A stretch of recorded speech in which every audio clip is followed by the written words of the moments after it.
Não estamos te ouvindo.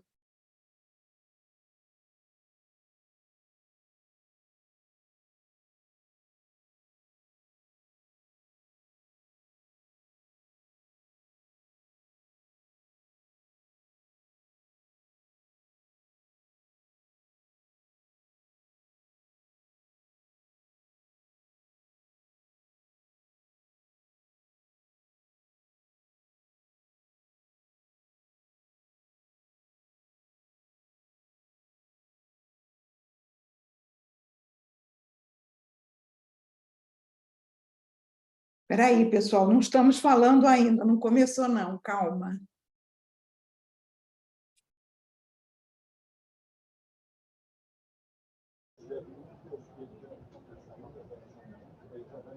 Anete, você está me ouvindo? Te ouço, Viviane. Sueli, não estamos te ouvindo.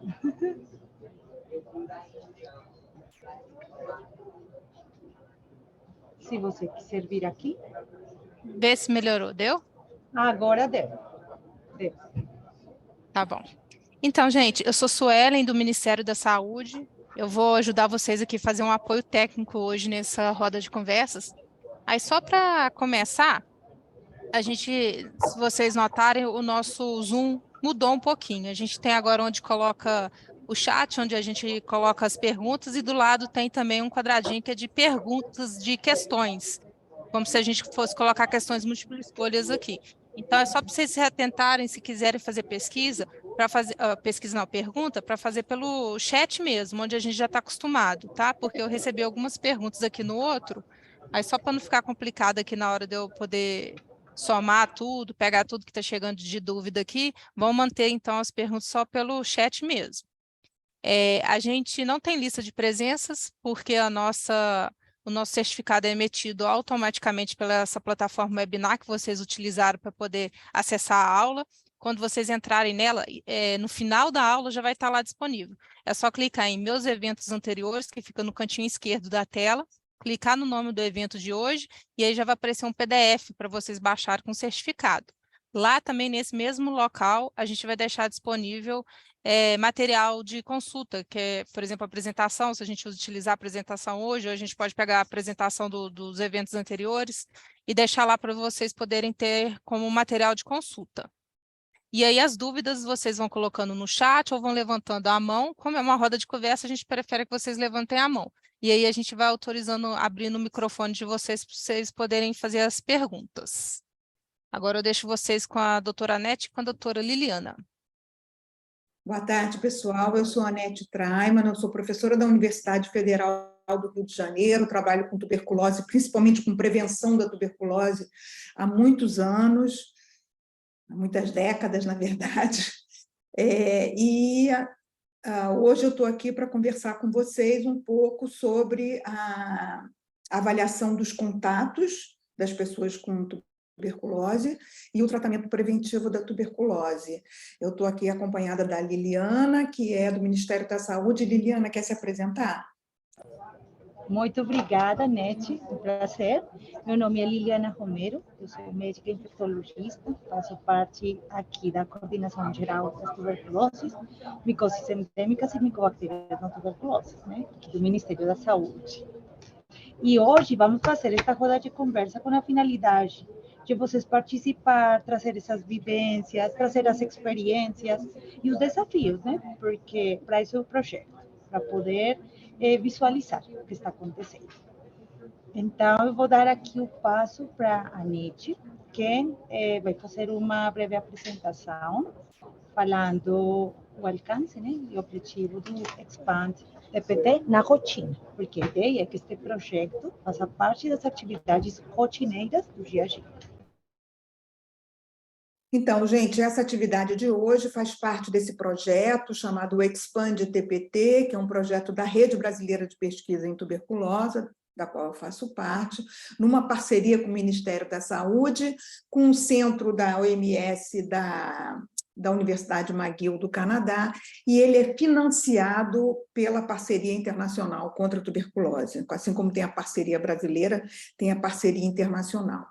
A gente gostaria de começar hoje, não dando uma aula, mas fazendo algumas perguntas para vocês, para quebrar o gelo. Eu vejo que já tem 5 pessoas com a mão levantada. Vou pedir que comecem tentando explicar qual é a diferença entre a tuberculose doença e a tuberculose infecção. Eva, você quer falar sobre isso?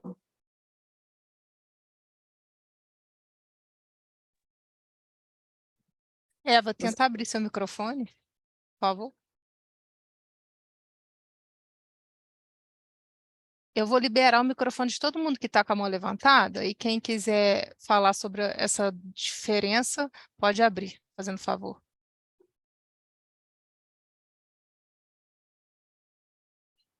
Eva, Eliana, Marlia. Tem uma pessoa aqui identificada como Windows 10. Alguém quer falar? O que entende de tuberculose infecção e de tuberculose doença?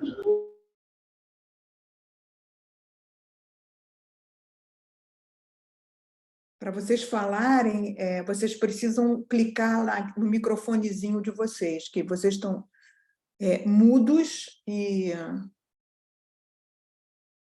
tem que se desmudar para... Eu já dei permissão a vocês, só que vocês têm que conseguir tirar o microfone do mudo.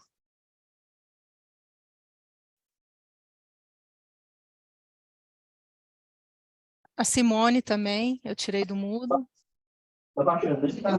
Ah, e Luciana, Oi. pode falar.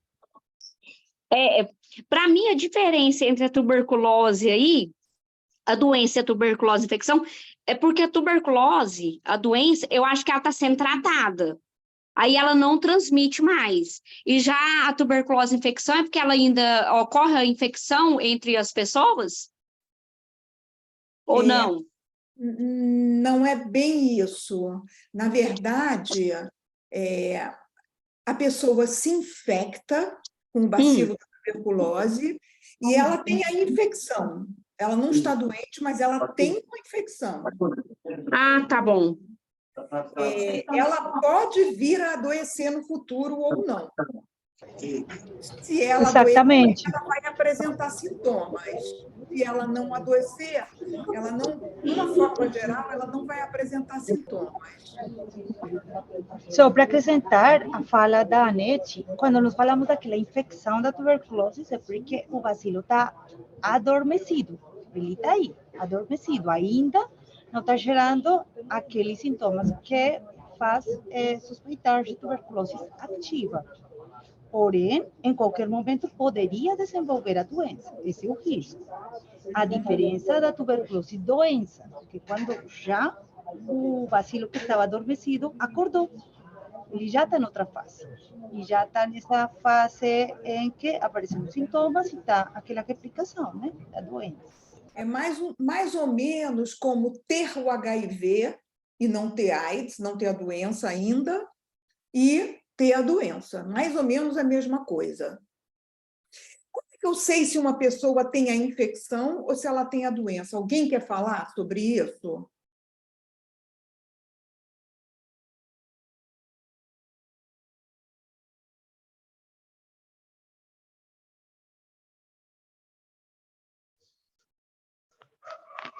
Através do exame de TB que faz, do escarro? Isso. Então, a pessoa que tem a doença, normalmente, quer dizer, em 80% dos casos, ela vai ter doença nos pulmões e a gente vai fazer o exame do escarro. O BAR, BK, baciloscopia, teste rápido molecular. A gente vai fazer uma cultura do escarro, a gente vai fazer um exame para procurar o bichinho, o bacilo da tuberculose. Na infecção, você não vai encontrar o bichinho em lugar nenhum. Tá? Então, como é que a gente sabe que a pessoa tem a infecção? Alguém sabe dizer que exame a gente faz para saber se a pessoa tem a infecção?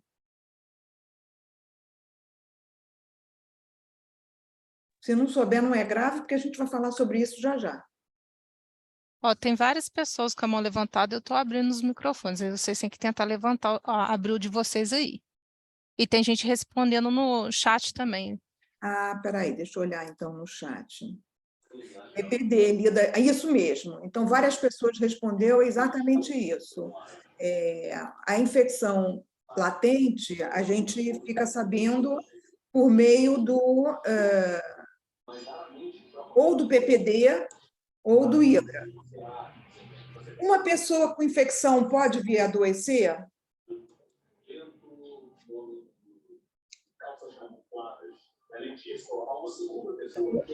Aqui estão respondendo no chat, Anete, que sim, hoje sim. Isso. É por isso que a gente está hoje aqui. Porque a gente tem medo que essas pessoas que têm a infecção, mas ainda não têm a doença, venham a adoecer. E existe uma prevenção para evitar que essas pessoas venham a adoecer?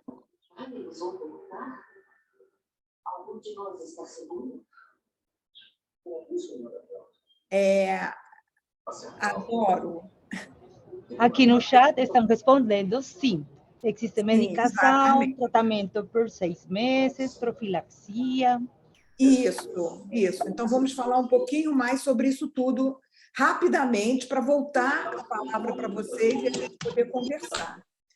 Então, o principal objetivo desse programa Expande TPT é expandir o tratamento preventivo. TPT quer dizer isso, tratamento preventivo da tuberculose.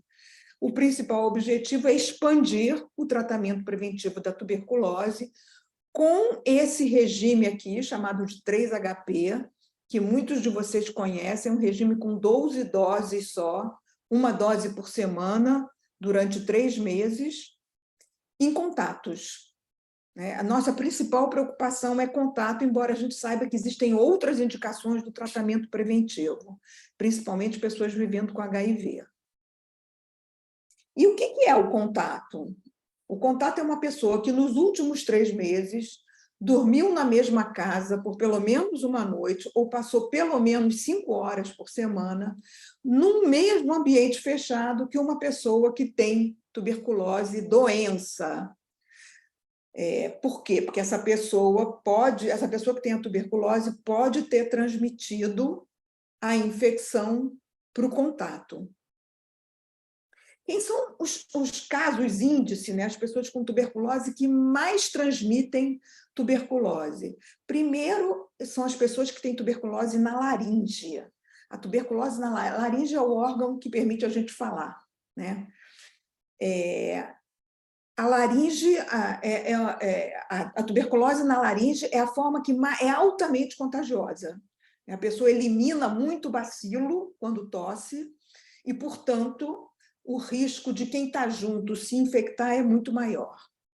Depois, as pessoas que têm tuberculose pulmonar e que no exame do escarro teve algum dos testes positivo, porque essas pessoas, a gente sabe que elas estão eliminando o bacilo. E, em último lugar, mas também pode transmitir, são as pessoas com tuberculose nos pulmões, mas que não tiveram diagnóstico pelo exame do escarro. Essas pessoas têm uma chance menor de transmitir, porque se o escarro delas for negativo, principalmente se o escarro for negativo. Quando é porque não fez o exame, é diferente, mas se o exame é negativo, a chance de transmissão é menor, mas não é igual a 0, tá?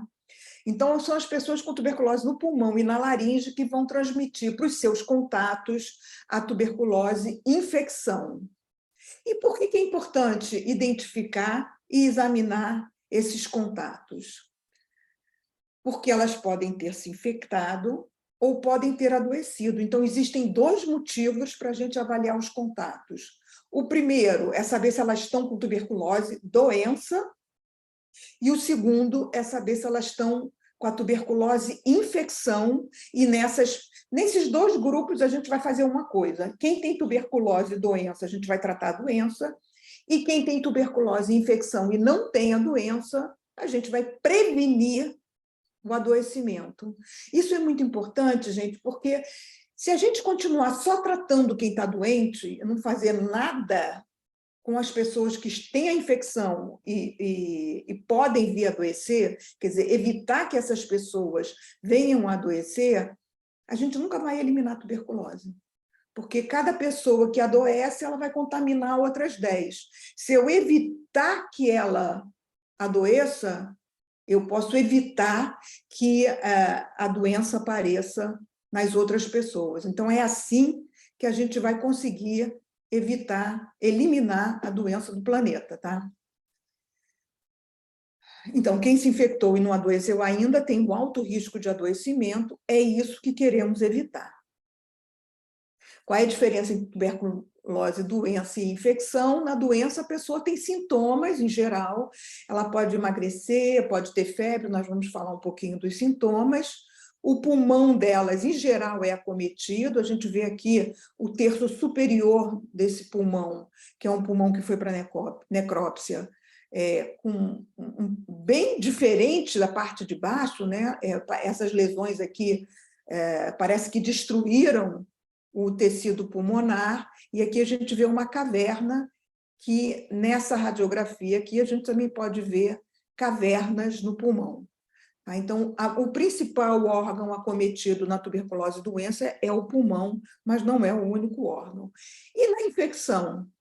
Na infecção, a pessoa não sente nada. Ela esteve junto de uma pessoa que teve tuberculose pulmonar, ou ela esteve no mesmo ambiente que essa pessoa já esteve e deixou lá os bacilos, e ela, quando respira aquele ar, ela pode se infectar e ter a infecção, mas se ela não progredir, ela vai ficar ok, não vai ter nenhum sintoma.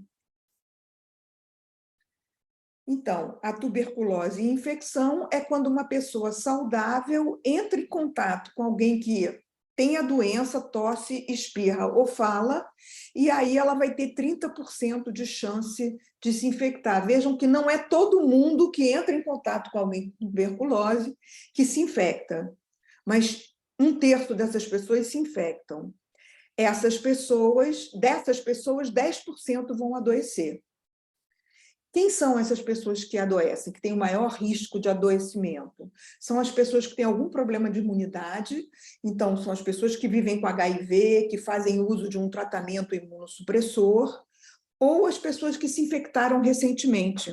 Porque nas pessoas que se infectaram recentemente, 50% desses 10% aqui vão ocorrer nos 2 primeiros anos. Por isso que os contatos têm um risco tão alto de adoecimento, porque eles provavelmente se infectaram recentemente, embora o teste, nem o PPD, nem o IGRA, eles dizem para a gente se foi ali uma coisa recente, mas a gente imagina que num contato que tem um PPD ou um IGRA positivo, a gente vai dizer, vai entender que ela se infectou recentemente e, portanto, ela tem um alto risco de adoecimento. Nós vamos prevenir o adoecimento com o tratamento.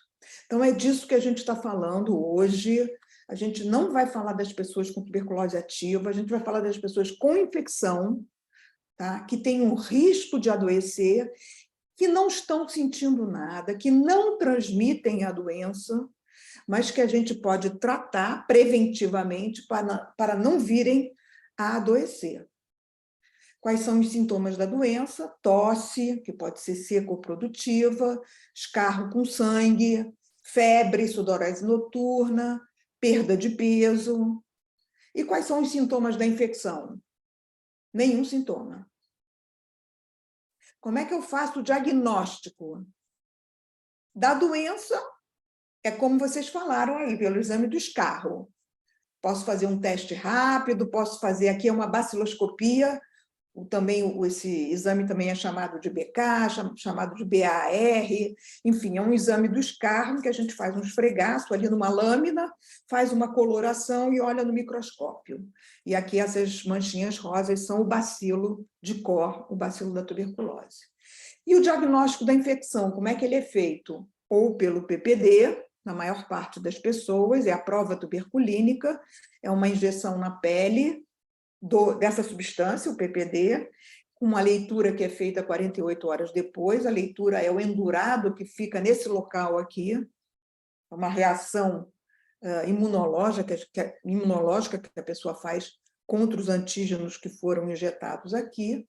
E em crianças e em pessoas vivendo com HIV, tem um outro teste, que é o IGRA, que é um exame de sangue, mas que diz para a gente exatamente a mesma coisa que o PPD diz. Se for positivo, a pessoa se infectou.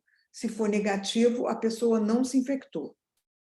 São as pessoas positivas que a gente vai querer tratar preventivamente.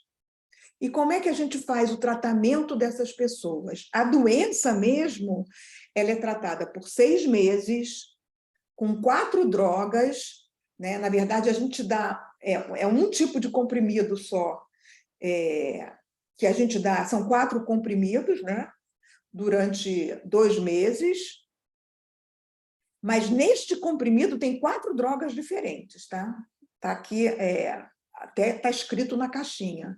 É rifampicina, isoniazida, pirazinamida e etambutol. Então, são 4 drogas no comprimidinho que ele toma por 2 meses e depois mais 4 meses de 2 dessas 4 drogas, rifampicina e isoniazida. Tá? Então, é um tratamento longo.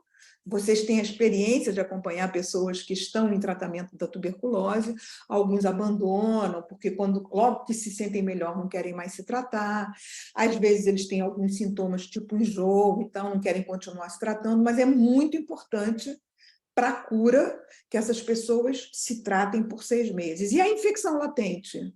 São só 3 meses, e mesmo assim não são 3 vezes 30, 90 doses, não, são só 12 doses, porque é uma dose a cada semana. Então, é um tratamento muito mais simples e muito mais rápido, leva metade do tempo, e em vez da pessoa tomar 180 doses, né, porque aqui ela vai tomar... Ai, meu Deus. Aqui ela vai tomar... Desculpa. Aqui ela vai tomar 6 meses todo dia, são 180 doses, e aqui ela vai tomar só 12 doses. Tá? É uma dose por semana, no final das 12 doses terminou o tratamento. É um pouquinho chato, porque atualmente a gente não tem uma formulação assim combinada das doses, como tem para tuberculose doença. Então, o que a gente tem que fazer é dar 6 comprimidos da rifapentina, e 3 comprimidos de isoniazida de 300 miligramas. Então, no total, são 9 comprimidos. Às vezes, as pessoas reclamam um pouquinho. Não precisa engolir os 9 comprimidos de uma vez só, mas aquilo é uma dose. Então, a pessoa toma, sei lá, 2 ou 3, espera um pouquinho, 5 minutos, toma mais 2 ou 3, espera mais um minutinho e toma o resto, tá? Lembrando que a tuberculose é a doença que mais mata, ela mata mais que Covid, tá, gente? Durante o ano de 2020 e 2021, ela matou mais do que a tuberculose, mas já desde 2022, com a vacina para Covid e tudo, a tuberculose voltou a ser, infelizmente, a campeã de mortes por uma doença infecciosa. Mata mais que HIV, mata mais que malária, tá? Então, ela é uma doença que mata muita gente, e a gente não quer que as pessoas morram, por isso que a gente quer prevenir a doença. Além disso, ela deixa sequelas, né? No pulmão, vejam como ela destrói o pulmão, então a pessoa pode ter falta de ar, pode ter cansaço, mesmo depois de tratar a doença. Então, se você fizer um teste de capacidade respiratória em todo mundo que já teve tuberculose, mais da metade tem alguma restrição. Então, ela deixa sequelas e ela pode acometer praticamente qualquer órgão. Então, a pessoa pode ficar cega por causa de tuberculose no olho, a pessoa pode ter deformidades por causa de tuberculose óssea, ela pode ter insuficiência renal por causa de tuberculose nos rins. Aqui a gente vê um exame dos rins, em que o rim esquerdo aparece, foi injetado contraste na veia dessa pessoa, esse contraste está sendo eliminado pelo rim esquerdo, mas o rim direito não funciona. A gente não vê nada desse lado aqui. Então, pode levar à insuficiência renal, pode levar à esterilidade, pode dar meningite, né? Pode dar doença neurológica, com sequelas neurológicas. Então, é importante tratar para que a pessoa não venha a ter esses problemas. É por isso que a gente quer evitar. Além disso, a gente quer evitar que ela transmita para outras pessoas. É mais um motivo para a gente querer evitar que a pessoa adoeça, né? Então, por que é importante trazer os contatos para a unidade de saúde? Porque a gente quer aumentar o número de contatos que completam o tratamento. Então, é agora que eu quero falar sobre a importância do ACS na cadeia de cuidado aos contatos da pessoa com tuberculose. Prestem bem atenção nessa continha que eu vou fazer junto com vocês. Se eu tiver 10 contatos que aparecem na unidade de saúde, imaginem que 40% tem um PPD positivo, tá? Eu vou ter 4 pessoas com PPD positivo, e se eu conseguir um remédio que as pessoas aderem 100%, isso não existe. Mas se eu tivesse um remédio maravilhoso, vou dar uma injeção no bumbum, a pessoa vai ficar boa. Eu teria 4 pessoas se tratando, completando o tratamento.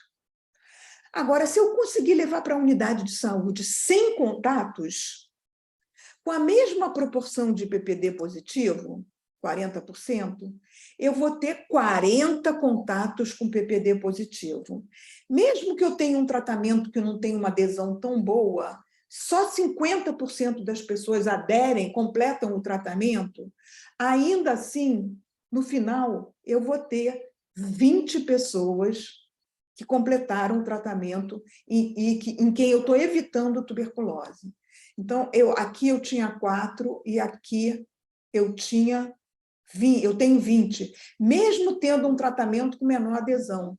É por isso que é tão importante a ação dos ACS, porque quem é que conhece os contatos? Para quem que o caso índice tem intimidade de contar quem são os verdadeiros contatos deles? Porque contato, gente, não é só aquele que mora na mesma casa, não. Contato é todo mundo que passa mais de 5 horas por semana no mesmo ambiente fechado.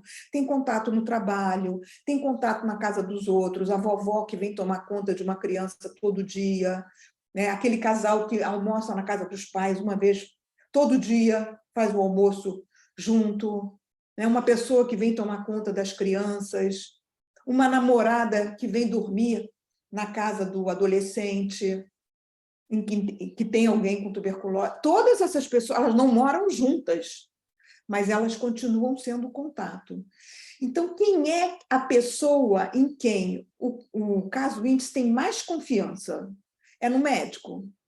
É no enfermeiro? Não. É no agente comunitário de saúde. Porque vocês vão na casa deles, vocês conhecem ele, vocês frequentam o território. Então, é com vocês que eles vão se abrir, é para vocês que eles vão contar, é vocês que têm mais tempo. Não é que tem mais tempo, os outros também têm, mas não dedicam tanto tempo na conversa. São vocês que vão na casa deles, então é vocês que vão trazer o contato para a unidade. Essa é a forma mais eficaz de aumentar o número dos que completam o tratamento, é trazendo mais gente para a unidade. Na verdade, esse 3HP ele tem uma adesão de mais ou menos 70%. É melhor do que o que eu mostrei ali. Tá? Então, se vocês trouxerem mais pessoas para a unidade, mesmo tendo tipo 30%, 40% só que precisam do tratamento, e mesmo algumas pessoas abandonando esse tratamento, eu vou ter muito mais gente completando o tratamento.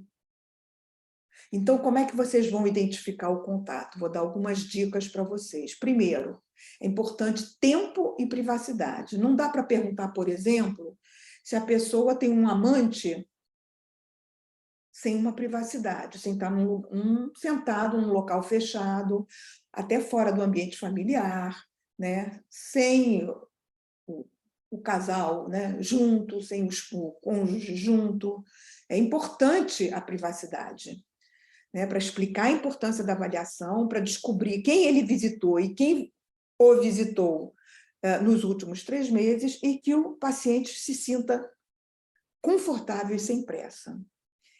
E é importante também informar logo a esse caso índice que as pessoas que têm menos de 5 anos de idade, os contatos que têm menos de 5 anos, e que aqueles que vivem com HIV precisam ser identificados muito rapidamente e trazidos para a unidade de saúde muito mais rapidamente, porque eles são eles têm um risco maior, né, de adoecimento. Então, perguntas para ajudar a identificar os contatos. Quem mora com você? Quem mais dorme lá? Com que frequência e por quanto tempo? Quem faz refeições na sua casa? Com qual frequência? Quem mais passa tempo em sua casa? Com que frequência e por quanto tempo eles geralmente ficam? Você dorme na casa de alguém, ou come na casa de alguém, ou visita uma casa diferente regularmente? As pessoas podem ter mais de uma casa ou visitam outra casa regularmente, avós, parentes, etc. Mais perguntas. Nos últimos 3 meses, quais outros membros da família ou amigos ficaram durante a semana na sua casa? Quais crianças menores de 5 anos ficaram durante a noite ou passaram períodos de tempo durante o dia, durante a noite, na sua casa? Onde mais você dormiu? Quanto tempo você ficou? Quem mais estava lá? E não esquecer que tem contatos fora do domicílio também, no trabalho. Então, assim, a prioridade, claro, é sempre investigar quem está no domicílio, porque essas pessoas têm um contato mais constante, mas se a unidade de saúde tiver pernas para identificar contatos fora do domicílio e trazer essas pessoas também, a unidade de saúde tem a obrigação de avaliar esses outros contatos também. E para vocês saberem o que a enfermeira e o que o médico vão fazer com o contato que chega na unidade de saúde, primeiro, eles vão fazer um teste para saber se a pessoa tem a infecção, ou o PPD, ou o IGRA, dependendo da indicação. Mas eles vão fazer um teste que envolve uma injeção. A injeção do PPD é com uma agulha bem fininha, que praticamente não dói, é na pele. E aqui o IGRA é o sangue que é retirado, tá? É um exame de sangue. Os dois vão dizer a mesma coisa, se a pessoa tem a infecção ou não. Se ela tiver a infecção, ou também se ela tiver algum tipo de sintoma, ela também vai fazer uma radiografia de tórax. Se ela tiver sintoma, além da radiografia, ela vai fazer um exame do escápulo. Do curso? Então, logo na primeira visita à unidade, a gente quer, que ela faça o PPD e, se tiver sintoma, o raio-x também. Se não tiver sintoma, mas se na segunda visita o PPD for positivo ou o IGRA for positivo, a radiografia de tórax. E que logo, afastando a doença em atividade, ela inicia o tratamento com 3-HP, 6 comprimidos de rifapentina, é daí que vem esse P, e 3 comprimidos de isoniazida, ou INH, ou hidrazida, é da onde vem o H, 3-HP. São 12 doses, lembrando a vocês.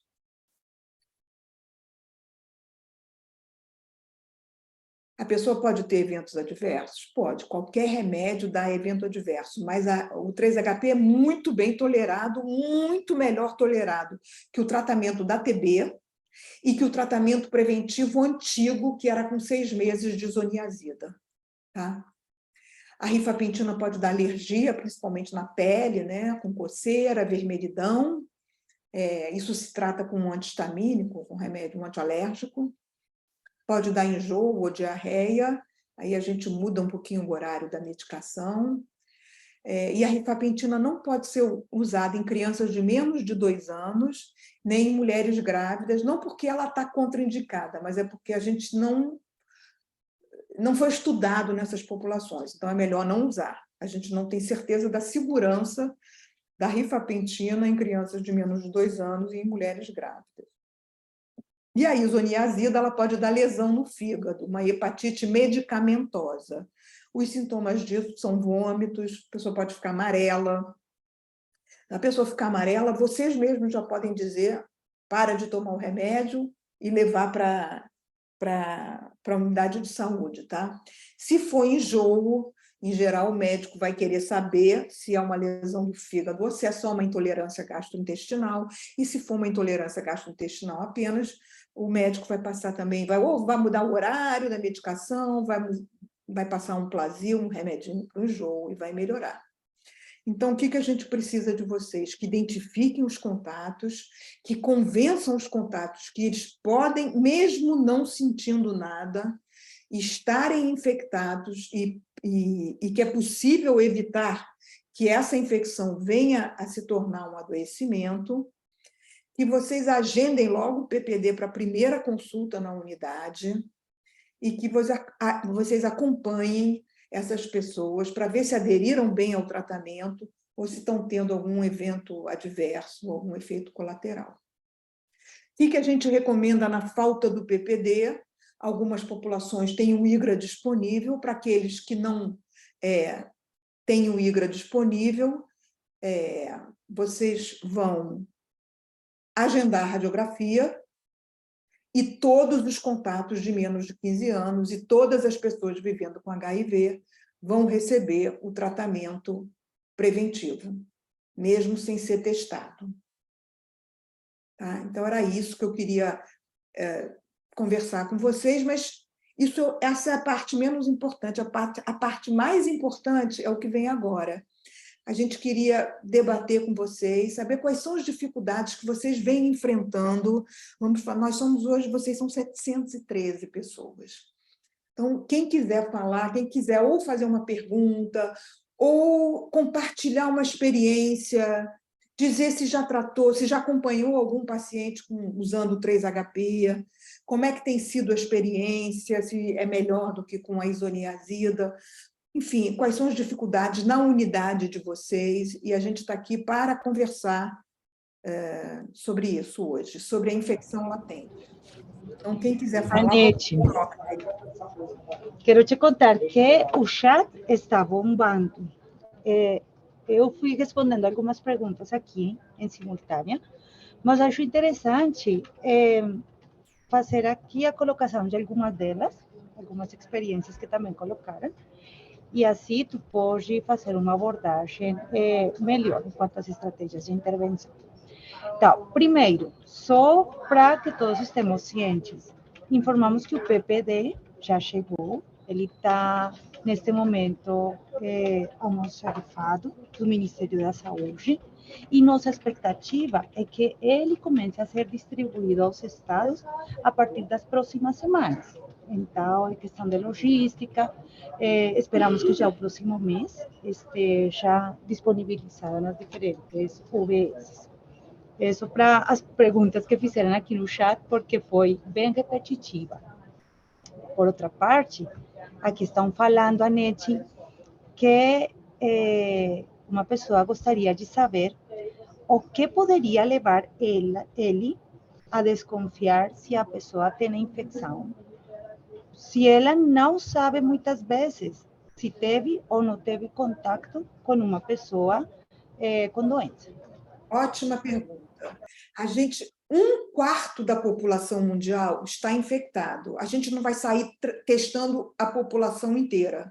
Nós não vamos fazer isso. Nós só testamos as pessoas que a gente acha que vão se beneficiar do tratamento preventivo. Quem são essas pessoas? Os contatos. Então, o contato vem, eu não sei se ele tem a infecção ou não, mas eu sei que ele teve contato, então ele vem e eu testo. A pessoa vivendo com HIV tem um risco de adoecimento, eu vou testar, se ela tiver mais do que 350 de CD4, eu vou testar, se tiver menos de 350, eu nem vou testar, vou tratar todo mundo. Se tiver mais de 350, eu vou testar. Às vezes ela não sabe que teve o contato. E eu vou testar mais alguém que não sabe se teve contato ou não? Só poucas pessoas entram nessa situação. Quem são essas pessoas? São pessoas que são expostas no dia a dia. Exemplo, todos nós aqui.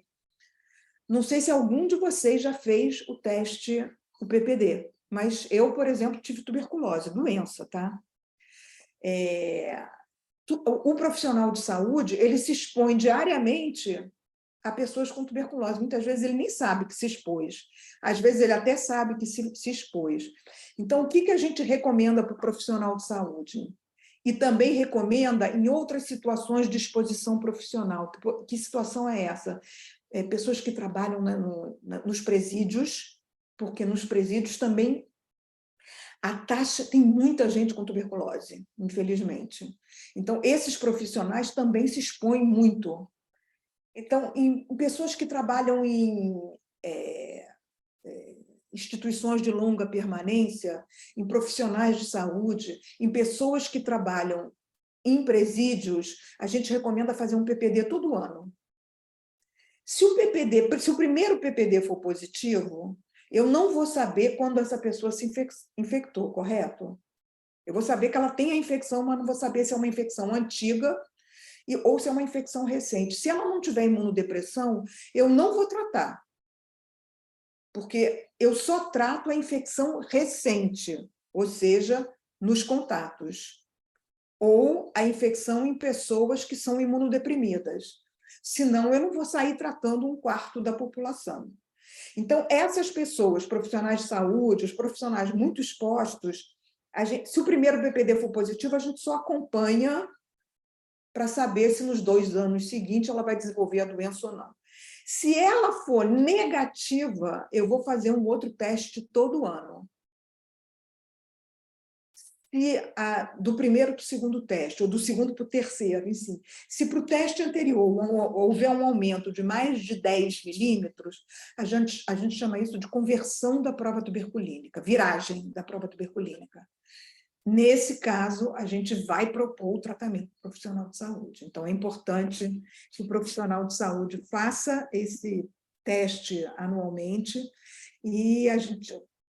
Agora, com a volta do PPD, nas cidades que estão participando do Expand TPT, São Paulo, Manaus, Recife, Rio de Janeiro e São Paulo, já falei, né? São Paulo, Recife, Porto Alegre, Manaus e Rio de Janeiro. Nessas 5 cidades, a gente vai ter um quantitativo suficiente para, além de testar os contatos, testar as pessoas com HIV, que precisam, onde não tem IGRA, né? Porque essas pessoas com HIV podem fazer IGRA também, mas a gente vai poder testar os profissionais de saúde que quiserem ser testados também.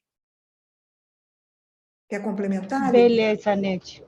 Não, totalmente de acordo. Aqui, mais que poder sair testando e fazendo o tratamento preventivo para todas as pessoas, é isso, é fazer essa categorização do risco, né? Porque existem pessoas com maior vulnerabilidade a desenvolver a doença ativa e todo o que a Nete já falou na apresentação. Então, por isso é tão importante agudizar nossos sentidos para poder captar essas pessoas e colocar no fluxo para serem encaminhadas para receber o tratamento. Bom, nesse sentido, eu vou ir aqui trazendo as outras perguntas do chat. Se alguma pessoa quer fazer a pergunta ao vivo, por favor, levanta a mão, habilitamos o microfone e pode fazer a pergunta. Tem várias pessoas aí que não sei se quer fazer uma pergunta adicional às que estejam no chat. Bom, por enquanto, está perguntando aqui, Margalida, após o término do tratamento, é necessário repetir o PPD se os sintomas persistem? Ótima pergunta. Não é só que não é preciso, como não deve ser feito. Por quê? O PPD e o IGRA, o que eles medem? A reação que o indivíduo tem ao bacilo lá, aos antígenos do bacilo. Então, uma vez que eu tive tuberculose ou que eu tive infecção, eu sempre vou ter o PPD positivo.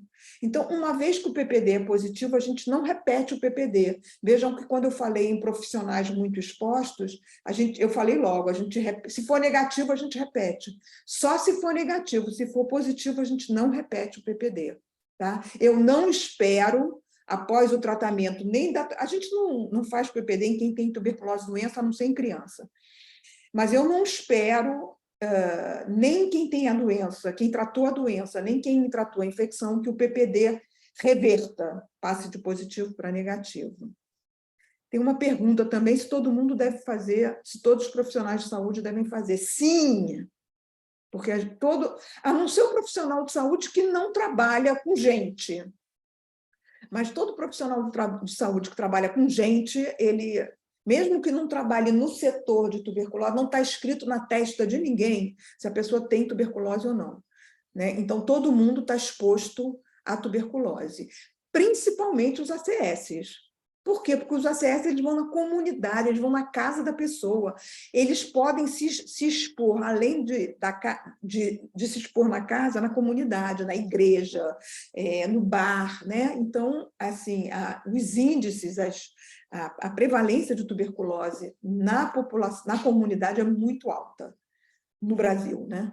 Então, sim, todo mundo deve fazer. Anete, esta pergunta frisa muito no que você está falando. Mais que pergunta, ele está trazendo uma realidade. Diz, atualmente eu acompanho 2 pacientes com medicação assistida e em dos casos, alguns dos familiares não quiseram fazer os exames, alegando que não tiveram contato com o paciente. Mas moram no mesmo bairro, no mesmo terreno, apenas com um portão que separa uma casa da outra. O que fazer? Essa nossa realidade é cruel, né? Muitas vezes nós visitamos aqui uma comunidade junto com o Ministério da Saúde tem 15 dias e muitas vezes a situação de moradia é uma situação muito precária, né? Muitas vezes as lojinhas dentro da comunidade são mínimas, né? E as pessoas têm um contato diário ali, trabalham juntas, ou uma criança, a mãe fica tomando conta da criança, ou uma pessoa fica tomando conta da criança quando a criança chega da escola. Então, assim, a gente não é polícia, a gente não pode forçar ninguém nem a tratar, nem a investigar, nem a avaliar, mas a melhor coisa, o melhor que a gente tem para oferecer é ganhar a confiança dessas pessoas, conversar com elas, tentar acolher, ouvir, porque não basta eu ficar com o meu discurso falando, eu tenho que saber o que essa pessoa está temendo, do que ela tem medo. Ela tem medo dos efeitos colaterais, ela tem medo que as outras pessoas na comunidade saibam que ela está tomando remédio, qual é o problema dela. Então, eu tenho que ouvir para poder responder, porque senão eu fico falando uma coisa e ela não é nada disso que ela está pensando, é outra coisa. Então, o que eu posso dizer é acolhimento, acolhimento, acolhimento. Ouvir, conversar, responder, conhecer. Então, a gente fez um material para agentes comunitários de saúde, que a gente vai distribuir a gente vai lançar no dia 31 de agosto e vai distribuir para vocês. A gente fez um material para o usuário também, material educativo explicando o que é TB, que a pessoa pode se infectar sem ter sintoma, essa coisa toda, para ver se a gente consegue ajudar também na explicação que o ACS vai fazer para essas famílias. Isso.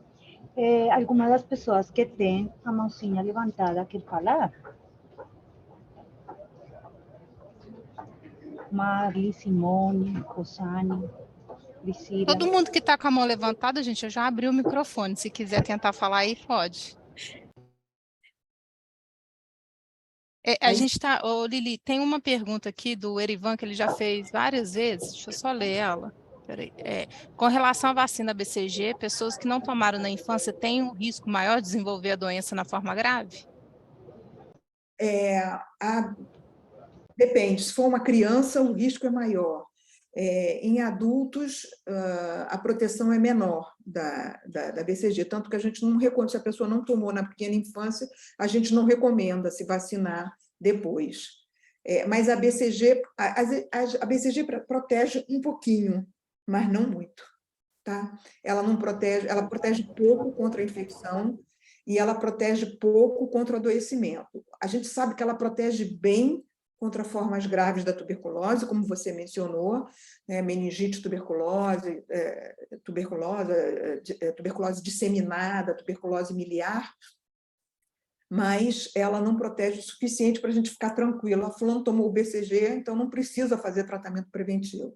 Não existe isso. Tá? É preciso tratar todo mundo que se infectou, tendo ou não tomado a BCG.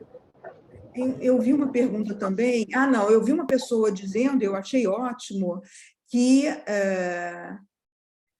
Quando tiver PPD, é uma oportunidade para chamar os contatos mais recentes, né, dos casos índice que foram diagnosticados mais recentemente, e ainda resgatar e tratar essas pessoas. Por quê?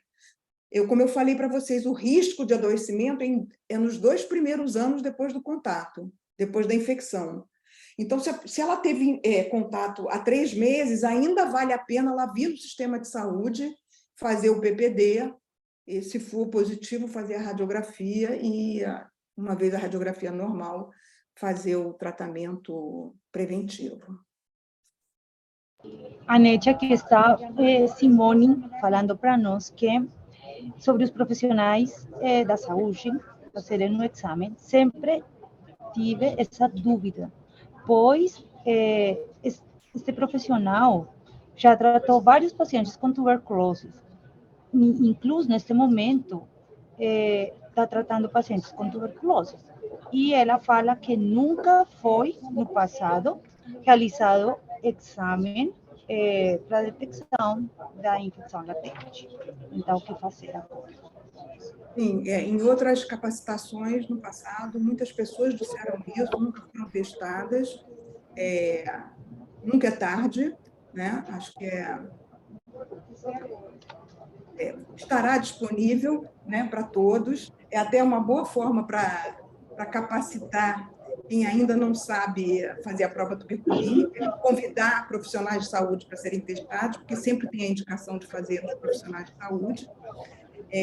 A mesma coisa para os profissionais de penitenciária e de todas as instituições de longa permanência. Sim, está indicado fazer, e, embora a exposição seja contínua, né, o tratamento preventivo ele tem uma longa duração, a eficácia dele é de longa duração, tá? Principalmente quando a pessoa não tem HIV. Em HIV pode ser um pouco diferente, e também em países onde a taxa de incidência é muito mais alta que aqui no Brasil. Aqui no Brasil, mesmo em comunidades onde a taxa de incidência é mais alta do que na população geral, por favor, quem não estiver falando, desliga o seu microfone. Obrigada.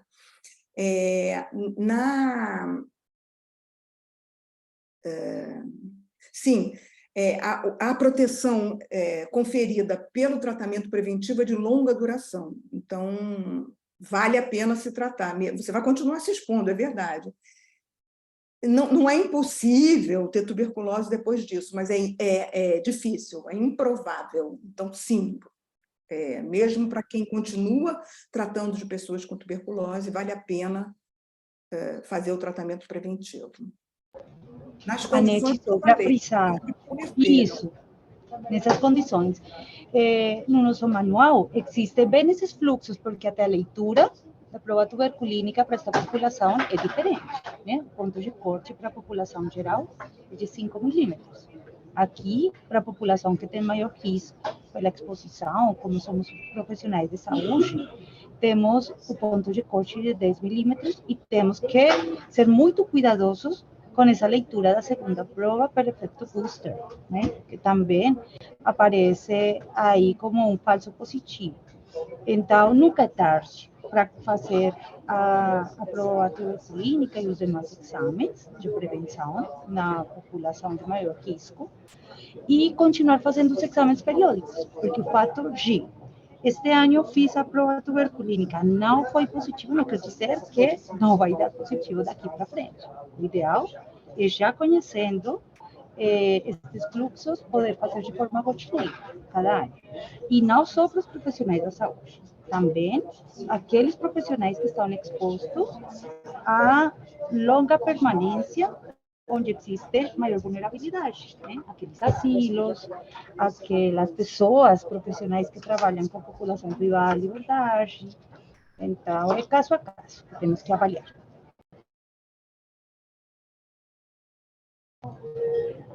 Anete, aqui tem outra situação. Tem um caso de um bebê de 8 meses, deu positivo de tuberculose, mas o médico diz que não tem nenhum tratamento para o bebê a família está sendo tratada, menos o bebê. Isso é procedente? Isso eu acho, assim, eu discordo dessa conduta. Eu não sei se existe algum motivo, né? Não estou acompanhando o caso. Às vezes, o médico encontrou uma situação que ele achou que não deveria tratar com um motivo justificado. A criança tem um problema no fígado, sei lá. Mas, afora isso, a criança de 8 meses é a criança que tem o maior risco de todos, de adoecimento e de forma grave da doença, tá? O que ele pode ter pensado, talvez, não sei, foi o seguinte: essa reação é uma ação decorrente da BCG, o PPD foi positivo por causa da BCG e não porque a pessoa se infectou. Nem ninguém tem como saber se é um falso positivo por causa da BCG ou um verdadeiro positivo por causa da infecção. Na dúvida, trata, porque criança agrava e agrava rápido, né? Faz meningite tuberculosa, faz formas miliar, que é uma disseminação pelo sangue para o pulmão, né? E pode morrer rapidamente. A gente, infelizmente, tem ouvido esse testemunho de crianças que morreram de tuberculose. No Brasil ainda, isso hoje em dia, eu acho isso absurdo. E vejam,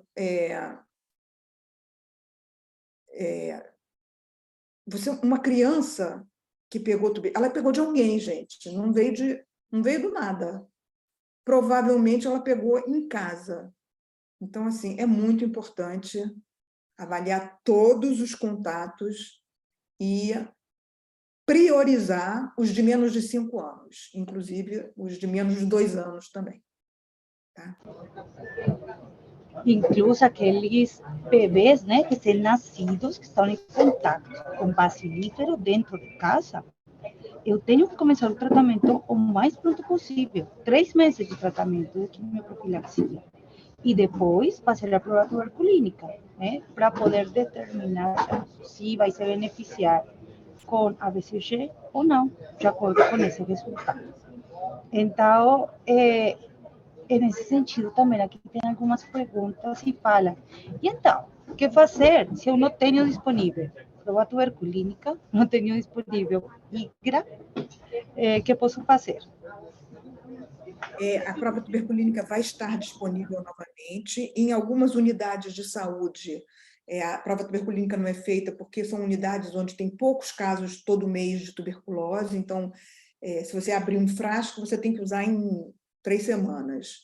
Então, seria muito desperdício de PPD, mas sempre vai ter uma unidade perto daquela onde haverá o PPD. No momento, nós fizemos visitas técnicas, a Liliana até me deu o prazer de fazer a companhia em 2 dessas visitas técnicas, mas nós estamos fazendo visitas técnicas junto com o Ministério da Saúde, com o programa de tuberculose, para reorganizar justamente os serviços, para tentar entender quais são as barreiras do ponto de vista dos serviços e tentar resolvê-las, né? O Ministério já flexibilizou a quantidade de PPD que precisa ser utilizada na unidade, então, até então era de 12 a 15 doses, mas o Ministério está aceitando de 8 a 10 doses, então, mesmo em unidades que têm menos casos, é possível abrir frasco e fazer teste. Nós vamos aumentar o número, a gente estava esperando chegar ao PPD, para fazer capacitação de enfermeiros e técnicos de enfermagem para que eles façam o PPD. Então, assim, atualmente no Brasil tem muito pouca gente capacitada para fazer a prova tuberculínica. E isso foi um grande gargalo que aconteceu no Brasil. Não, isso se deve ao fato de que durante muitos anos ficou se exigindo que a pessoa fizesse a leitura de 100 braços, e não é fácil você conseguir 100 braços para fazer a leitura. Isso não é assim no resto do mundo, isso é assim só no Brasil. Não conheço nenhum outro país que faça isso. Conheço vários países, inclusive países onde o sistema de saúde enfim, países ricos, né? Onde seria até mais fácil fazer mais restrições. Nesses países não precisa de 100 braços, em alguns países precisa de 5, em outros precisa de 1.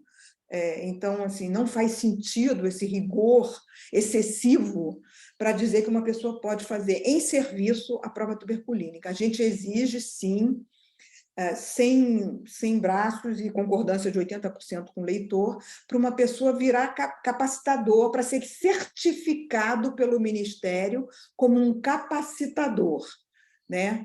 Mas para fazer no serviço, basta alguém dizer, alguém que saiba fazer, dizer, você está joia para fazer, vai em frente, tá? Então, é como qualquer outro procedimento. Quanto mais experiência a gente tiver, melhor a gente vai fazer o procedimento. Isso é verdade para qualquer procedimento, médico, de enfermagem, qualquer procedimento, inclui a prova tuberculínica. Então, vai ter prova tuberculínica em mais serviços. Vai demorar um pouquinho, em alguns lugares vai. A gente começou esse programa por 5 municípios, e a gente vai, se esse programa der certo nesses 5 municípios, a gente acredita que vai dar certo, porque a gente já fez experimentos no passado fazendo a mesma coisa e deu certo, então a gente acha que vai dar certo agora também, na rotina, né, dos serviços. O Programa Nacional vai expandir isso para o Brasil inteiro. Então, aos pouquinhos, a gente vai multiplicar mais gente, vai disponibilizar o PPD em mais locais e vamos em frente. E o mais interessante é que são estratégias de intervenção que faz parte da rotina, né, Anete? Então, o projeto não está ligando as atividades a coisas que estejam fora das recomendações do Ministério. Realmente, todo está linkado, existe aquele livro amarelo que também ajuda, né, para poder fazer esse mapeamento dessa cascata dos pacientes que são avaliados por ter contato com pessoas com tuberculose. Acho que tu acabas de responder a pergunta do Magno Alexander. Ele perguntou sobre essa situação em que só um técnico tinha habilitação para realizar o exame do PPD, e esse era um gargalo. Então, por isso o assunto era mais complexo ainda, mas já tu fez um esclarecimento bem pontual. E aqui está falando outra situação. Eu, na minha UBS, acompanho um menino de 10 anos que a mãe fez exame e deu positivo. Ele não fez o exame de escarro, pois é especial, mas realizou raio-x e estava com uma pneumonia.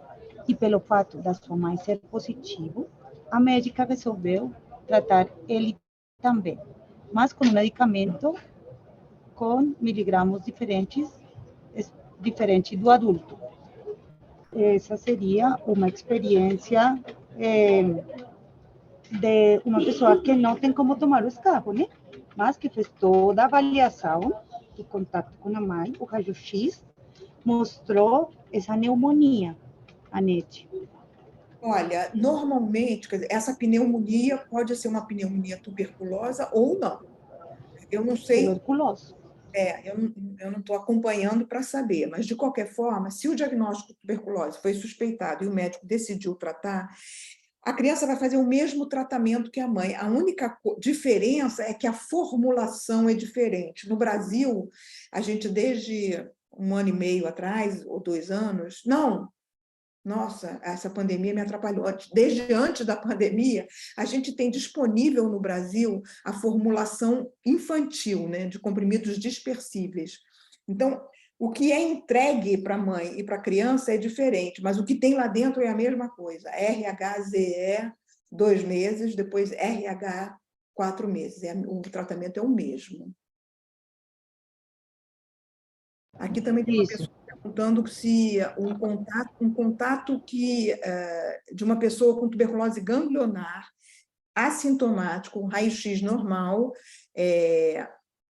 aí diz que o PPD é de 1,1 milímetros, eu estou achando que é de 11 milímetros, porque a gente não bota decimal no PPD. Então, é um PPD positivo numa pessoa que convive com alguém com TB ganglionar. O que eu pensaria? A TB ganglionar não transmite. Tá? Primeiro, a pessoa com TB ganglionar pode também ter TB pulmonar, mesmo que ela não tenha sintoma pulmonar. Segundo, essas duas pessoas, a com TB ganglionar e a criança com e essa outra pessoa com infecção, podem ter se infectado de uma terceira pessoa, ou dentro de casa, ou na comunidade. Eu acho muita coincidência, alguém pegou essa infecção e tratou, e teve TB ganglionar. Provavelmente, essa mesma pessoa, esse mesmo caso índice, também infectou esse que está com PPD de 11, e eu faria o tratamento preventivo nessa pessoa, mesmo não conhecendo o caso índice, né? Porque aqui no caso, quem tem só tuberculose ganglionar não é um caso índice. Exato, Anete, porque essa Pergunta pessoa... se a máscara é uma forma eficaz de combater a transmissão da tuberculose, sim. Então, a gente recomenda o uso de máscara N95 por um profissional de saúde, e para os familiares, a gente não usa e não recomenda o uso de máscara, porque, na maior parte das vezes, as pessoas já conviveram, e quando você inicia o tratamento, quer dizer, quando você sabe que aquela pessoa está com tuberculose e inicia o tratamento, rapidamente aquela pessoa esteriliza e se torna não infecciosa, como a Luciana falou lá no início da nossa apresentação. A pessoa que se trata rapidamente fica não infecciosa. No serviço, a gente, para não contaminar o profissional de saúde, para não infectar o profissional de saúde, a gente pede que o paciente com TB use máscara.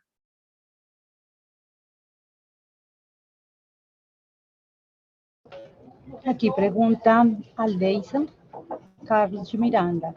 O agente comunitário de saúde poderia ser capacitado para fazer o teste?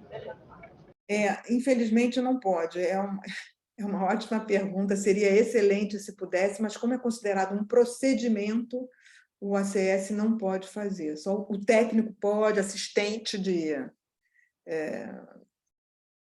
auxiliar de enfermagem pode, mas o ACS, que não tem essa capacitação, não pode, esse título.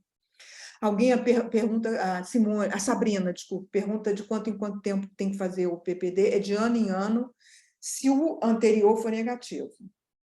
Se deu positivo, não repete mais.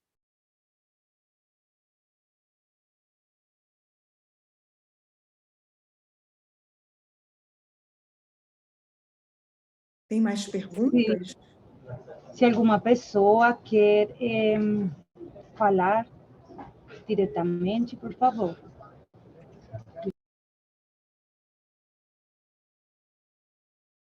Eu queria ler o que a Cristiane escreveu, porque ela diz que é muito importante a busca ativa dos sintomáticos, pacientes. Não podemos perder a oportunidade, temos que oportunizar sempre. É muito importante...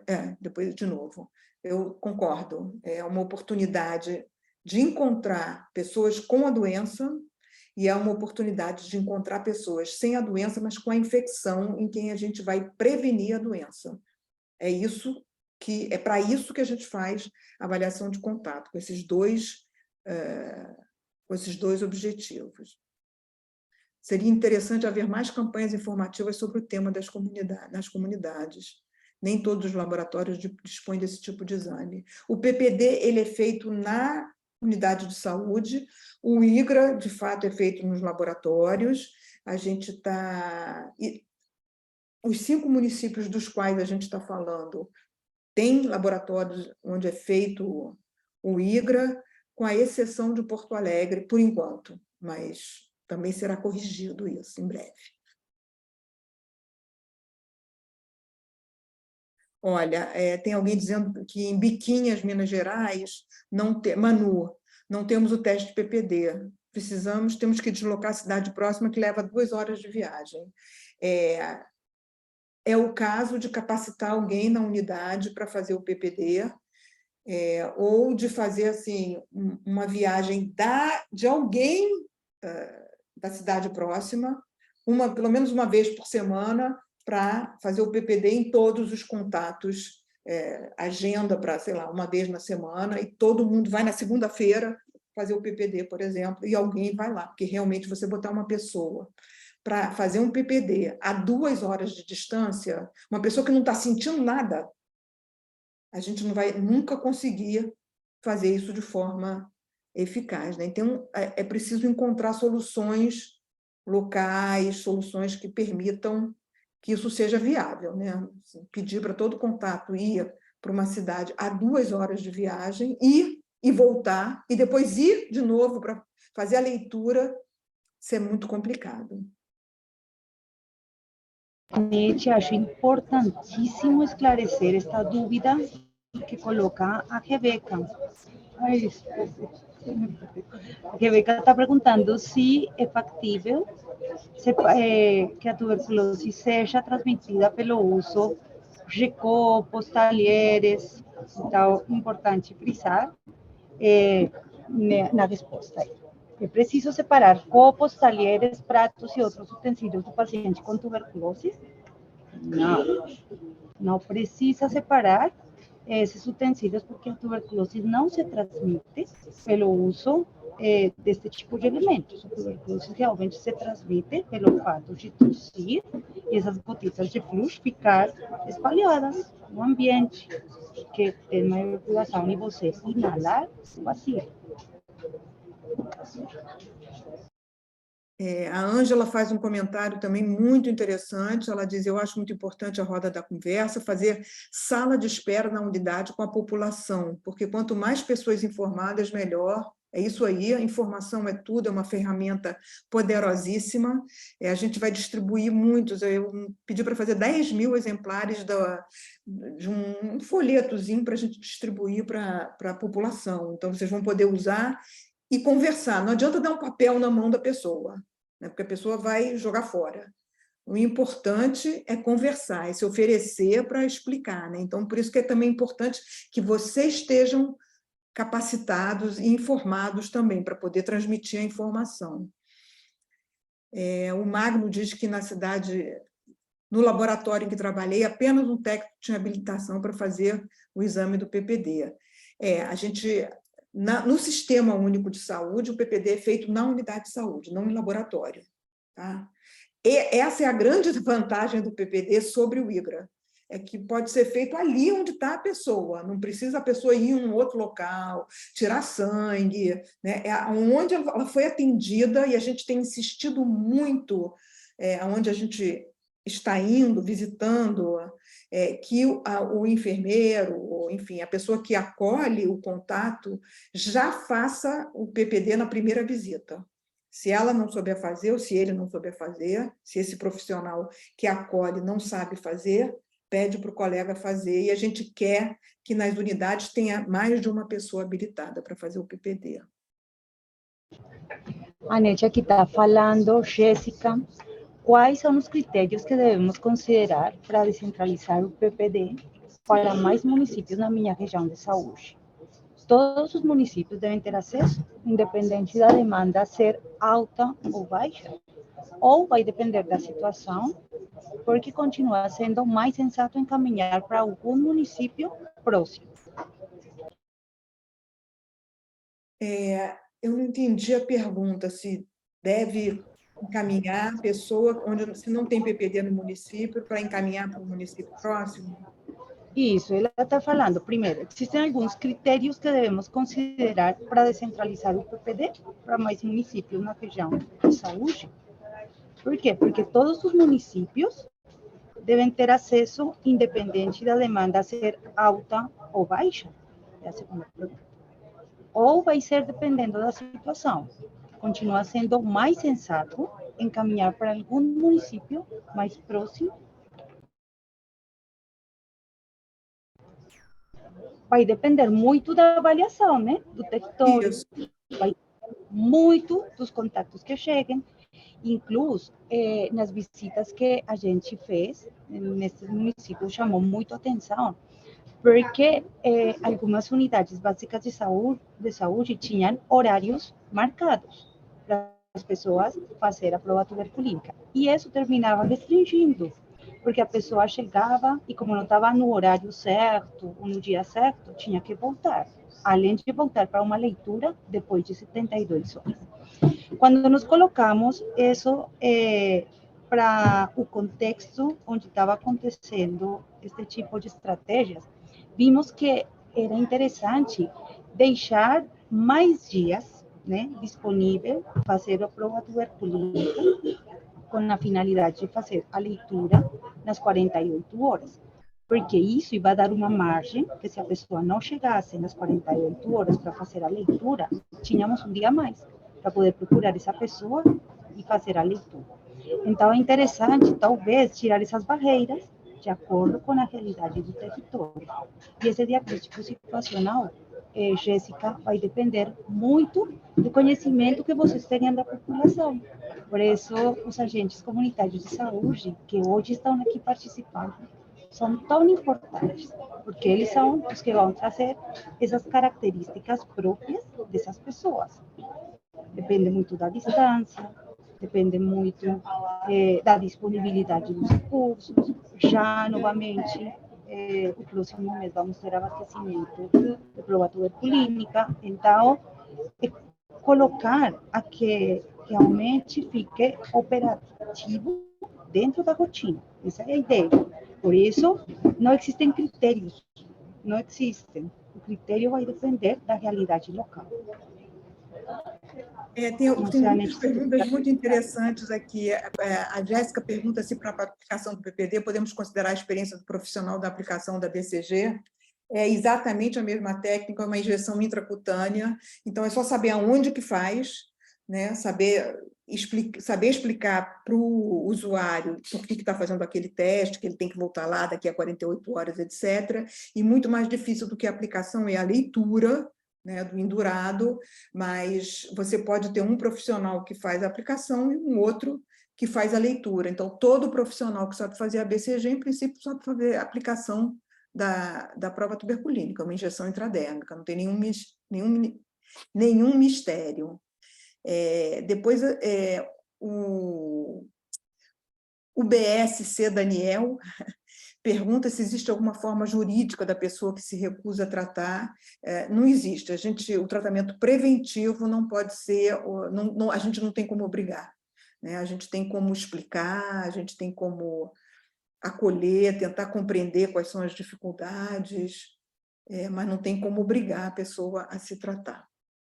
E o Magno Alexandre pergunta quando haverá a necessidade de o paciente realizar uma baciloscopia, quando ele tiver sintoma ou quando a radiografia de tórax dele mostrar que ele tem alguma alteração que sugere tuberculose. E aí ele vai fazer a baciloscopia. O contato, a maior parte deles não terá sintoma, terá uma radiografia normal, não precisará fazer o exame de escarro, tá? A investigação do contato é PPD e, se positivo, radiografia de tórax. Se negativo, você pode até repetir 8 semanas depois, só isso. PPD ou IGRA, dependendo da situação. E se ele tiver sintoma, ele fará também a baciloscopia. Anete, esse está com a mão levantada. Não sei se ele quer falar. Oi, não sei se eu tenho. Eu gostaria de habilitar o meu para poder compartilhar um documento, é possível? Eu estou tentando habilitar.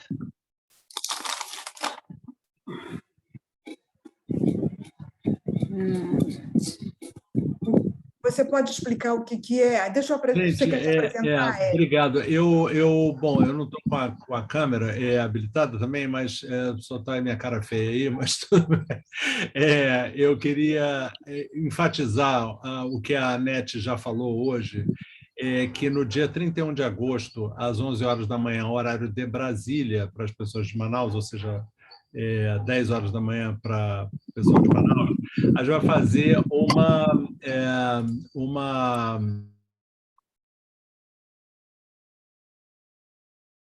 Ih, caiu. Não, ele não caiu, não. É a gente que mudou ele para palestrante aí. Caiu, acho que eu estou aqui, né? Estão me vendo? Tá. Sim. Então, mais uma vez, boa tarde, e eu gostaria de... Meu nome é Ézio Távora, eu sou do Rio de Janeiro, eu sou membro da Rede TB, assim como a NET, e eu coordeno o Comitê Comunitário de Acompanhamento em Pesquisa desse estudo, desse programa, que é o Expand TPT. O Comitê Comunitário de Acompanhamento e Pesquisa é composto por 14 pessoas das 5 cidades onde esse programa está sendo executado, ou seja, Porto Alegre, São Paulo, Rio, Recife e Manaus. Então, são 14 pessoas dessa cidade e nós desenvolvemos um guia para as e os ACS sobre o tratamento preventivo da tuberculose. E esse documento vai ser lançado no dia 31 de agosto. Eu queria fazer só dar uma palhinha, só para vocês verem como é que ficou bacana o documento. Deixa eu ver se... não sei se vocês estão vendo aqui... Compartilhar. Ainda não. Agora está vindo. Vocês estão enxergando? Sim. Então, olha, a gente vai lançar esse documento aqui num webinário nacional. A gente vai fazer isso, obviamente, em parceria com o Ministério da Saúde, para que caibam o máximo de pessoas possíveis. Esse guia é para as e os ACS, né, que é o Guia Rápido para Identificação, Avaliação e Tratamento Preventivo dos Contatos de Pessoas com Tuberculose. Esse guia foi elaborado a partir das informações para os ACS, para os profissionais de saúde, e todo esse conteúdo foi desenvolvido pelo Comitê Comunitário de Acompanhamento e Pesquisa em consultas com os ACS. Nós tivemos 2 rodadas de consultas virtuais, com ACS de todas as 5 cidades mencionadas, e depois tivemos 2 rodadas de consultas presenciais nas 5 cidades mencionadas, e num total de 157 ACS que foram diretamente consultados sobre esse material. Esse material foi desenvolvido, como eu disse, inicialmente para os profissionais de saúde. O CCAP decidiu que era necessário fazer um documento específico para os ACS e nós desenvolvemos esse material. Está bacanérrimo. Ele vai ser distribuído, a gente espera que o Ministério da Saúde imprima, dê recursos para imprimir milhões, que a gente quer distribuir imensamente, Brasil afora, esse material que foi construído com vocês. E ele vai ser vai ajudar muito o trabalho de vocês. Mas vocês também vão poder acessar por PDF. A gente vai deixar isso também no site. Obviamente, o Ministério da Saúde vai poder, provavelmente vai querer fazer isso, mas vai fazer também para facilitar e agilizar, vai fazer inicialmente no site da Rede TB, mas quer que o Ministério poste e distribua amplamente. E a gente vai imprimir isso. Então, a gente queria convidar todas e todos, vocês todos vão receber o convite, esse link para receber esse material para os ACS no dia 31 de agosto. E aí, alguns de vocês vão, aos poucos, recebendo o material impresso, porque isso vai ser num formato de livreto que vocês vão receber para colocar na mochila de vocês. E as informações que estão aqui são todas informações completas que os médicos e enfermeiros também vão receber, mas vocês vão receber as informações que os ACS do Brasil todo pediram que estivesse nesse material. Então, é com muito prazer que a gente desenvolveu isso, a gente vai estar distribuindo isso a partir do dia 31 de agosto. Então, a gente convida a todos vocês para participarem dessa conversa às 11 horas da manhã, horário de Brasília, no dia 31 de agosto. Obrigado e boa tarde. E, olha, tem várias, eu adorei ficar olhando as perguntas, tinham várias coisas sensacionais, perguntas ótimas. Tinha uma lá que me deixou nervoso, porque não teve resposta, acho que vocês não viram, que era uma pessoa perguntando, olha, teve um PPD de 11, medida 11, é para tratar? É óbvio que é para tratar, né? Eu acho que então passou ali desapercebido. E uma outra pessoa também lá no início, às 3h19, perguntou como desconfiar que uma pessoa precisa do tratamento preventivo. A pessoa precisa desconfiar de todo sintomático respiratório. Tem tosse, tem indicações de que pode ser um caso de tuberculose, investiga essa pessoa. Essa pessoa tem tuberculose, aí você vai investigar os contatos. É assim que você vai desarmar essa teia e você vai impedir o processo de contaminação. Você tem que olhar, tem uma pessoa com sintoma, tem que investigar. Não pode deixar passar batido. E aí, a partir dessa pessoa, diagnosticou com tuberculose, tem que tratar. Descartou tuberculose, vai saber se é um contato de uma pessoa que está com tuberculose, e se for contato, tem indicação de tratar, vai fazer o PPD, vai ver se tem indicação de tratar. Tem uma listinha de pessoas que nem precisa fazer PPD, trata logo. Mas vocês têm aí... Todas essas informações vão estar no guia e é maravilhoso estar em contato com vocês. Vocês são as pessoas-chave, como a Anete falou no início, as ACS e os ACS são absolutamente fundamentais nessa luta e vocês mudarem o jogo, ou seja, fazer sala de espera, conversar, provocar uma conversa com a administração das suas unidades de saúde, provocar uma conversa com os enfermeiros e enfermeiras, com os farmacêuticos, com os médicos, sentem conversa, puxem conversa, falem assim, a gente quer conversar com vocês, porque a gente nota um distanciamento. Vários ACS falaram, a gente não sabe o que os médicos... A gente tem pessoas sendo... A gente está visitando família, as pessoas sendo tratadas para tuberculose, a gente não sabia, ninguém informou a gente na unidade de saúde que aquela pessoa estava com tuberculose. Ou seja, o ACS podia estar aí lá fazendo a busca ativa dos contatos e a unidade de saúde, por falta de comunicação, não está informando aos ACS que tem casos de tuberculose para que a pessoa investigue por conta do famoso sigilo, mas estamos tratando da questão tem sigilo, mas a questão a gente não vai sair anunciando, pegar o miga, tá com tuberculose. Não, mas você vai educadamente chegar na casa da pessoa e tentar descobrir quais são os contatos daquele caso de tuberculose. E aí você fazer o tratamento preventivo sem cortar esse ciclo de contaminação, a gente não vai vencer a luta contra a tuberculose. É necessário. E vocês são as pessoas-chave. Os ACS são as pessoas-chave. Então, está aí o convite. Obrigado, desculpe tomar tempo aí do coisa. Obrigada, Ézio. Obrigada por ter organizado essa atividade aí de realização de um trabalho, de um documento específico para os ACS. Acho que vai ser muito bom para eles. Eu queria aproveitar para responder aqui rapidinho, porque já são quase 4h30, a gente vai encerrar muito brevemente. Então, eu queria pedir para a Priscila colocar de novo aqui no chat qual é o link para vocês fazerem uma avaliação dessa atividade, para dizerem o que vocês acham que pode ser melhorado. E, enquanto isso, eu vou respondendo aqui algumas perguntas sobre contagiosidade, transmissibilidade, que foram feitas aqui. Uma mãe não passa para o feto, mas uma mãe que amamenta pode passar para o neném recém-nascido, então tem toda uma conduta para a mãe para parturiente, né, que tem tuberculose, mas a mãe não passa para o feto. Quem tem a infecção não transmite, eu falei isso logo no início, mas alguém perguntou, acho que vale frisar, os contatos do contato não estão sob risco. Quem está sob risco são os contatos do caso índice.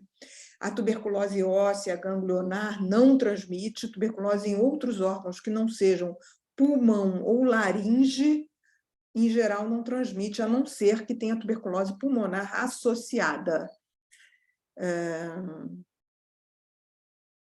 Também acho que a Tatiana fala isso, e outras pessoas também comentaram, é importante fazer campanhas, né? Houve uma época até que o Thiago, que era o capitão da seleção, teve tuberculose, né? Ele fazia uma campanha, inclusive gratuita. Depois nós tivemos aí 4 anos de um governo que não se preocupou muito com a saúde da população.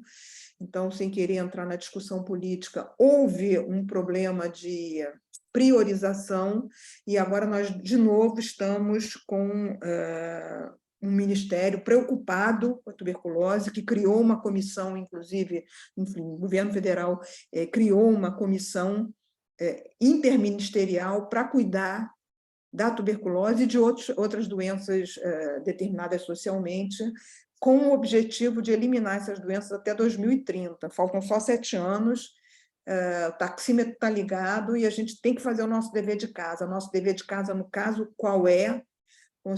Identificar quem são os contatos das pessoas com tuberculose, trazê-las para a unidade de saúde para fazer uma avaliação completa, mesmo que elas não estejam sentindo nada. Quem está sentindo, claro, também deve ser levado para procurar tuberculose e doença, mas é importante não apenas pensar no escarro.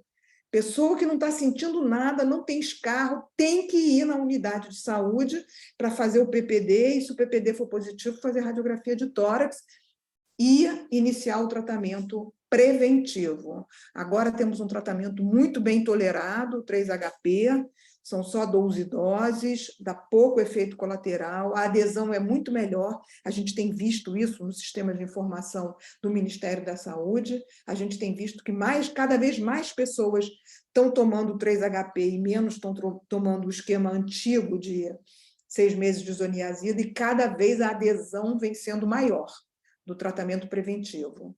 Então, não se preocupem com as pessoas que não vão aderir. Aquele desenhozinho que eu mostrei para vocês. Procurem trazer muita gente para a unidade de saúde, porque mais gente vai iniciar, e mesmo que algumas desistam, isso vai fazer com que muito mais gente termine e complete o tratamento preventivo e, portanto, que a gente consiga evitar vários casos de tuberculose. É assim que a gente vai caminhar para a eliminação dessa doença. Eu queria agradecer muito o Ézio pela sua participação, a Liliana, do Ministério da Saúde, pela participação, Suelen, que vem sempre nos dando o apoio logístico, super obrigada, mas principalmente agradecer a vocês, ACS e, eventualmente, outros profissionais de saúde que estiveram presentes do Brasil inteiro, aqui com a gente. Foi ótimo, as perguntas são excelentes, a gente nota o interesse de vocês. Eu agora espero que esse interesse vire ação, né? Para a gente poder sair desse buraco onde a gente está. Muito obrigada, gente. Não esqueçam de fazer, por favor, a avaliação online, tá?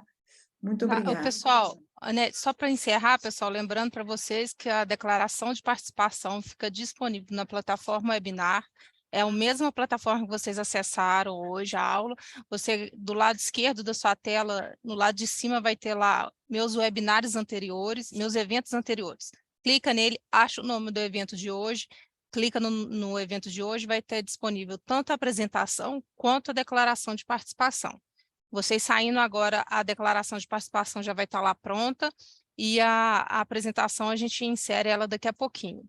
E para quem estava assistindo em grupo e preencheu o formulário, eu vou enviar para vocês o certificado por e-mail. Ok? Só isso. Muito obrigada. Obrigada, Tchau. pessoal. Até uma próxima.